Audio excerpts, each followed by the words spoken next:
Good morning everyone. ఈరోజు మన చరిత్రలో భాగంగా ఋగ్వేద గురించి మనందరం వినే ఉంటాం. అయితే ఋగ్వేద గురించి మనకు తెలియని కొన్ని విషయాలు ఈరోజు తెలుసుకుందాం.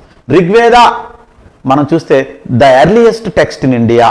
ఋగ్వేద అనేది మనకు భారతదేశంలోనే మొట్టమొదటి గ్రంథంగా పరిగణించబడింది.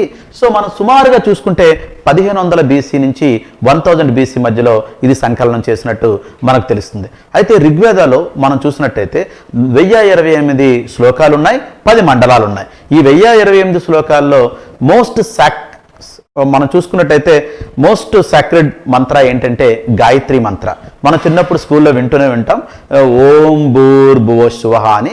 సో ఇది విశ్వామిత్రుడు గాడి సావిత్రిని ప్రైజ్ చేస్తూ చెప్పినటువంటి మంత్రం. ఎందుకంటే ఆ రోజుల్లో వేదాల్లో ఉండే మంత్రాలు ఆ రోజుల్లో ఉండే దేవుళ్ళని దేవతల్ని స్తుతిస్తూ ఉండేవి. అక్కడ మనకి సావిత్రి అనే ఈమె మనకి గాడెస్ ఆఫ్ లైట్, వెలుగుకు దేవత, వెలుగు తాలూకు ఇంపార్టెన్స్ చెప్తూ విశ్వామిత్ర సావిత్రిని పొగుడుతూ చెప్పడం జరిగింది. అంతేకాకుండా మనకి ఈ క్యాస్ట్ ఈరోజు మనం చెప్పుకున్న కుల వ్యవస్థ గురించి మొట్టమొదటి రిఫరెన్స్ మనకి ఋగ్వేదాలో దొరుకుతుంది. ఋగ్వేదాలో 10 మండలాలు ఉన్నాయని చెప్పాం. 10వ మండలంలో మనకి పురుష సూక్త అనే కాన్సెప్ట్ ఉంది. ఆ కాన్సెప్ట్లో ఏమని రాయబడి ఉందంటే all the human beings were created by Brahma. మొత్తం మనుషులందరినీ బ్రహ్మే సృష్టించాడు. సో డిఫరెంట్ ఆర్గాన్స్ నుంచి సృష్టించాడు అని చెప్పడం జరిగింది.